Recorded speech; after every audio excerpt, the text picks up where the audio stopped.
ধন্যবাদ ধ্ৰুৱজিৎ গগৈ ডাঙৰীয়ালৈ। তেখেতে হুঁচৰিৰ সম্পৰ্কত কিছু কথা জানিব বিচাৰিছে, সেয়েহে আমি হুঁচৰি সম্পৰ্কে কেইটামান কথা তেখেতক অৱগত কৰিব বিচাৰিছোঁ। আমি জানো অসমীয়া সমাজ ব্যৱস্থাত সমূহীয়াকৈ উদযাপন কৰা উৎসৱ বিহুৰ মুখ্য অনুষ্ঠান হৈছে হুঁচৰি। মানৱ সমাজৰ অংগীভূত সদস্যৰূপে মানৱে আহৰণ কৰা জ্ঞান, বিশ্বাস, কলা, ৰীতি-নীতি, অভ্যাস আৰু অন্যান্য সামাজিক সমস্যাৰ সামগ্ৰিক যৌগিক ৰূপেই সংস্কৃতি। মানুহ সামাজিক প্ৰাণী হিচাপে বিভিন্ন পৰিস্থিতিত সেই সমাজৰ ৰীতি-নীতি, আচাৰ ব্যৱহাৰ, বিশ্বাস অবিশ্বাস, ধৰ্ম অধৰ্ম, পৰম্পৰা আদি প্ৰকৃতিগতভাৱে শিকে। এই ৰীতি-নীতি, আচাৰ ব্যৱহাৰ, পৰম্পৰা আদি সামগ্ৰিক ৰূপক সংস্কৃতি বোলা হয়। বহলভাৱে সংস্কৃতিৰ দিশ দুটা: ক সামাজিক সংস্কৃতি, খ ভৌতিক সংস্কৃতি। মানুহে পৰিৱেশক জয় কৰি নিত্য নৈমিত্তিক প্ৰয়োজনীয় কাৰ্য সম্পাদন কৰি জীয়াই থকাৰ লগতে স্থান কাল অনুসৰি সংস্কৃতিও বিকাশ লাভ কৰে। দেখাত সংস্কৃতি স্থবিৰ যেন লাগে, কিন্তু আমি ক'ব নোৱাৰাকৈ সংস্কৃতিয়ে পৰিৱৰ্তনৰ দিশে গতি কৰি থাকে। 10 বছৰৰ পিছলৈ ঘূৰি চালেই সংস্কৃতি পৰিৱৰ্তনৰ অলেখ উদাহৰণ সংগ্ৰহ কৰিব পাৰি। বিশ্বৰ বিভিন্ন জনগোষ্ঠীৰ মাজত তেওঁলোকৰ নিজস্ব লোকসংস্কৃতিৰ প্ৰকাশ ভিন্ন ভিন ধৰণে প্ৰকাশ পায়। এই লোকসংস্কৃতিৰ ঐতিহ্যই একোটা জাতিৰ নিজস্ব পৰিচয় পটভূমি হিচাপে চিহ্নিত হয়। অসম তথা অসমীয়া জাতিৰো বিহু হ'ল সেই ঐতিহ্যপূৰ্ণ সংস্কৃতিৰ স্বপ্ৰকাশৰ দুৱামুখ স্বৰূপ। ইয়াৰ ভিতৰেৰে সোমাই সহজে উপলব্ধি কৰিব পৰা যায় আমাৰ চিন্তা ভাৱনা, ধ্যান ধাৰণা তথা সাংস্কৃতিক বিকাশৰ বিভিন্ন স্তৰ। বিহু পালনৰ ক্ষেত্ৰত অসমৰ বিভিন্ন জাতি জনগোষ্ঠীৰ মাজত যেনেকৈ সুকীয়া সুকীয়া নিয়ম নীতি আছে, ঠিক তেনেকৈ অঞ্চল বিশেষে আঞ্চলিক বৈশিষ্ট্যও আছে। আমি মনত ৰখা ভাল যে অসমৰ কোনোটো জাতি জনগোষ্ঠীৰ ঢোলৰ চেও বিহু নামৰ সুৰ, পেঁপাৰ লহৰৰ লগত নিমিলে। আনহাতে দেখা যায় যে এটা অঞ্চলৰে এখন গাঁৱৰ লগত আন এখন গাঁৱৰ ঢোলৰ চেও, পেঁপাৰ লহৰ নিমিলে। সেইকাৰণে আগৰ বুঢ়াসকলে জুইশালত বহি থাকি ঢোলৰ মাত শুনিলেই কোনযোৰা কোনখন গাঁৱৰ হুঁচৰি কৈ দিব পাৰিছিল, কাৰণ ঢোলৰ চাপৰত আঞ্চলিক বৈশিষ্ট্য আছে। গাঁৱলীয়া সোজা সহজ সৰল খেতিয়কসকলে এসময়ত বিহু সৃষ্টি কৰিছিল। সেই খেতিয়কৰ হাতৰ পৰা এতিয়া বিহু যাওঁ যাওঁ অৱস্থা। খেতিয়কসকলে এতিয়া বিহুৰ কাৰণে এলাগী হৈ পৰিছে। কিন্তু বিহু এতিয়া শিক্ষিত মধ্যবিত্ত শ্ৰেণীৰহে উৎসৱ। গাঁৱত হুঁচৰিৰ ঘোষাত আমি শুনিবলৈ পাওঁ যে হুঁচৰিয়ে চ'ত, আমি বিহু মাৰোঁ য'ত, দেহী ঐ দুবৰি নগজে ত'ত। আজি বিজ্ঞানৰ যুগত মানুহে কংক্ৰিটৰ ওপৰতহে বিহু আখৰা কৰা দেখা যায়। হুঁচৰিৰ শব্দটো ভাষাতাত্ত্বিক দৃষ্টিভংগীৰে চালে টাই চীন জনগোষ্ঠীয় যেন লাগে। হু-চা-ৰি, হু হ'ল চিঞৰি, চা আশীৰ্বাদ বা কুশল, ৰি মানে হ'ল উত্তেজিত, উৰলিখিত হৈ। এতেকে হু-চা-ৰি শব্দৰ অৰ্থত আনন্দত উত্তেজিত হৈ চিঞৰি চিঞৰি কুশল মংগল কামনা কৰা। যথাৰ্থতে আমাৰ হুঁচৰিৰ মূল উদ্দেশ্যও সেয়াই যে চেনাই তই কুশলে থাক বুলি শুভেচ্ছা জনোৱা।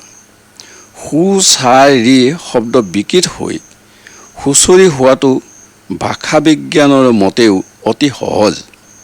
হুঁচৰি ৰঙালী বিহুৰ এক অবিচ্ছেদ্য অংগ। হুঁচৰি অবিহনে ৰঙালী বিহুৰ কথা ভাবিবই নোৱাৰি। হৰিধ্বনি, আশীৰ্বাদ, প্ৰশস্তিমূলক, উপদেশমূলক, ভক্তিমূলক নাম আদিৰে ভৰা হুঁচৰি গৃহস্থ চোতালত গোৱা এটা মাংগলিক অনুষ্ঠান।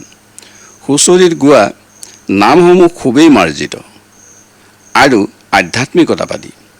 নিজ গাঁৱত হুঁচৰি গালে মানুহে বিহুৰ দিনা প্ৰথমে নামঘৰত হুঁচৰি গোৱাৰ পিছত খেলখনৰ সন্মানীয় বা গণ্যমান্য ব্যক্তিৰ ঘৰত যেনে মেধি, হাতোলা, ভৰালী, পাঠেকী আদি কৰি মান্যজনৰ ঘৰত 3 পদ ঘোষা বা 2 পদ ঘোষাৰে হুঁচৰি গোৱাৰ পিছত গাঁৱৰ সকলো লোকৰ ঘৰতে হুঁচৰি গাব লাগে।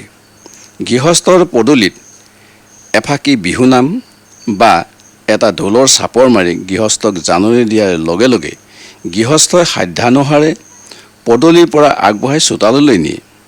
বহু দলে চোতালত বৃত্তাকাৰে ঘূৰি লৈ আশীৰ্বাদ সূচক জয়ধ্বনি বা হৰিধ্বনি দি ঢোলত ঘাট দিয়ে ঘোষাপদ আৰম্ভ কৰে।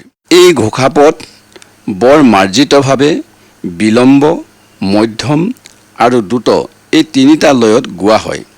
ইয়াৰ পিছতে কোনো কোনো ঠাইৰ হুঁচৰিত লহৰী খেলে আৰু সেই লহৰীত খোজ ধেমালি, বৰ ধেমালি নাচ নাচে। কোনোৱে আকৌ কাঁহী ঘূৰোৱা নাচো নাচে। অৱশ্যে এইবিলাক নাচ সকলো অঞ্চলতে বা সকলো জিলাতে নাই। আজিকালি প্ৰতিযোগিতা মঞ্চতে দেখিবলৈ পোৱা গৈছে।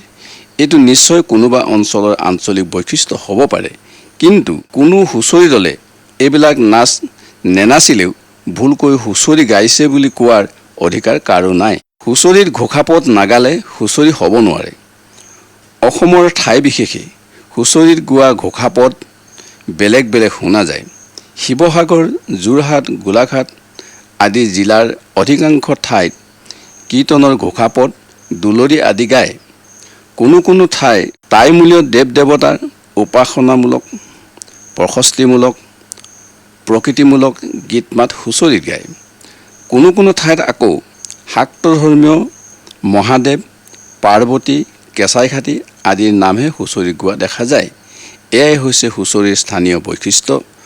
ঘোষাপদ গাই শেষ কৰাৰ পাছতেই যোজনা বা জোঙলা নামেৰে আৰম্ভ কৰি ঢোলত দীঘলীয়া চেউটো বজায়। কোনো কোনোৱে অৱশ্যে খৰা চেউও বজায়। জাত নাম গাই বিহু পকাই তোলে। জাত নামবোৰ গাঁৱতাৰ ইচ্ছা অনুসৰি চুটি বা দীঘলকৈও গাব পাৰে। হুঁচৰিত কোনো প্ৰেম প্ৰীতিমূলক নাম গোৱা নহয় আৰু কোনো মহিলাৰ স্থান হুঁচৰিত নাই। ঐতিহ্য পৰম্পৰাৰে অতীতৰে পৰা চলি অহা গৃহস্থৰ চোতালৰ মাংগলিক অনুষ্ঠান হুঁচৰিত গৃহস্থক ধেমালি নামেৰে জোকাৰি সৰহকৈ টকা, গামোচা, চেলেং আদি খোজাৰ পৰম্পৰা আছে। অসমৰ বিভিন্ন ঠাইৰ অতীত আৰু বৰ্তমানৰ বিহুতলীবিলাকৰ বিচাৰ বিশ্লেষণ কৰিলে হয়তো এটা কথা স্পষ্টভাৱে পোৱা যাব যে বিভিন্ন জাতি জনগোষ্ঠীৰ সন্মিলিত অসমীয়া জাতিৰ সমূহীয়া প্ৰচেষ্টাত বৃহত্তৰ কৃষ্টিৰ ৰূপ লোৱা ৰঙালী বিহুৰ বিশেষ অংগ হুঁচৰিৰ এটা সুকীয়া বৈশিষ্ট্য আছে। মুকলি বিহু হুঁচৰিৰ নতুন ৰূপান্তৰ বুলি গ্ৰহণ কৰিলে এটা সময়ত হুঁচৰিৰ স্বকীয় বৈশিষ্ট্যখিনি একেবাৰে লোপ পাব। হুঁচৰি, মুকলি বিহু, হুঁচৰিৰ নাম, বিহুনাম, বিহুনামৰ জাতনাম, বিহুসুৰীয়া গীত আৰু বিশেষকৈ হুঁচৰিৰ আৰু বিহুৰ পাৰ্থক্য নজনাকৈ বিহুৰ বিশেষজ্ঞৰ নাম লৈ বিহুতলীৰ মঞ্চই মঞ্চই নিৰ্দিষ্ট বক্তা হৈ বিহুৰ নামত অপসংস্কৃতি প্ৰচাৰ কৰাও উচিত নহয়। অতি বাণিজ্যিক নৃত্য গীতৰ সমাহাৰ ঘটাই অসমীয়াৰ হিয়াৰ আমঠু বাপতি সাহোন বিহুক অসুচি কৰাৰো বন্ধ কৰা উচিত। কাৰণ অসমীয়া ৰাইজে অসমীয়া বুলি পৰিচয় দিব পৰা একমাত্ৰ বিহুটো যদি পশ্চিমীয়া নৃত্য গীতৰ ধামখুমীয়াৰ মাজত বিলীন হৈ যায়, তেতিয়াহ'লে অসমীয়া জাতিও এদিন বিশ্বৰ বুকুৰ পৰা বিলীন হৈ যোৱাটো কোনো ডাঙৰ কথা নহয়। বিহু হ'ল যুগ যুগান্তৰৰ পৰা অসমত বসবাস কৰি অহা বিভিন্ন জনগোষ্ঠীৰ মাজত থকা ঐক্য, সংহতি আৰু সম্প্ৰীতিৰ প্ৰতীকস্বৰূপ। অনৈক্যৰ মাজতো ঐক্য প্ৰতিষ্ঠা কৰিব পৰা এক চিৰযুগমীয়া অক্ষয় সাঁকো। সদৌ ক'ব বিচাৰিছোঁ, বিহু গোৱা শেষ কৰে গৃহস্থই তামোল পাণৰ শৰাই, সামৰ্থ্য অনুযায়ী টকা পইচা, বস্ত্ৰ আদি আগবঢ়াই দি সেৱা কৰি আৰু হুঁচৰি দলৰ মুৰব্বীজনেও আশীৰ্বাদৰ মাজতে গায় যে লাই মাজে মাজে লফা ডালি ডালি তাৰে মাজত খুতুৰা শাক, মূৰৰ চুলি ছিঙি আশীৰ্বাদ কৰিছোঁ গৃহস্থ কুশলে থাক। নাইবা এটা বাতিত নহৰু, এটা বাতিত পনৰু, এটা বাতিত খুতুৰা শাক, মূৰৰ চুলি ছিঙি আশীৰ্বাদ কৰিছোঁ গৃহস্থৰ কুশলে থাক। সেয়েহে হুঁচৰিত মান দান, সেৱা, আশীৰ্বাদ আছে। যিবিলাক ঠাইত গৃহস্থৰ চোতালত গোৱা হুঁচৰি বিলুপ্তি হ'ব ধৰিছে, সেইবিলাক ঠাইত পুনৰ চোতালত গোৱা হুঁচৰি প্ৰৱৰ্তন কৰিব লাগে। গাঁৱৰ অঞ্চলৰ বয়োজ্যেষ্ঠ লোকসকল শিক্ষিতেই হওক বা অশিক্ষিতেই হওক, যিসকল লোক হুঁচৰিত অভিজ্ঞ, সেইসকলক হুঁচৰি দল গঠনৰ বাবে উৎসাহিত কৰি গাঁৱে গাঁৱে ঘৰে ঘৰে হুঁচৰি গোৱাৰ প্ৰথা পুনৰ প্ৰচলন কৰিব লাগে। ৰূপান্তৰ মানে যে কেৱল পৰিৱৰ্তন নহয়, পুৰণিৰ ভেটিতহে নতুনৰ সৃষ্টি, এই কথা গূঢ়াৰ্থ বুজাই আজি যুৱক সমাজক চোতালৰ হুঁচৰিলৈ টানি আনি লোক সংস্কৃতিৰ নেতৃত্ব দিলে আমাৰ বিহু নিশ্চয় সুৰক্ষিত হৈ থাকিব। কৃষক থাকিলেহে বিহু থাকিব, বিহু থাকিলেহে জাতি জীয়াই থাকিব। এয়া সময়ৰ আহ্বান। আমি তাকেই হুঁচৰি সম্পৰ্কত আপোনাক অৱগত কৰি আমি সামৰিব বিচাৰিছোঁ। জয়তু ৰঙালী বিহু, জয়তু হুঁচৰি। ধন্যবাদ।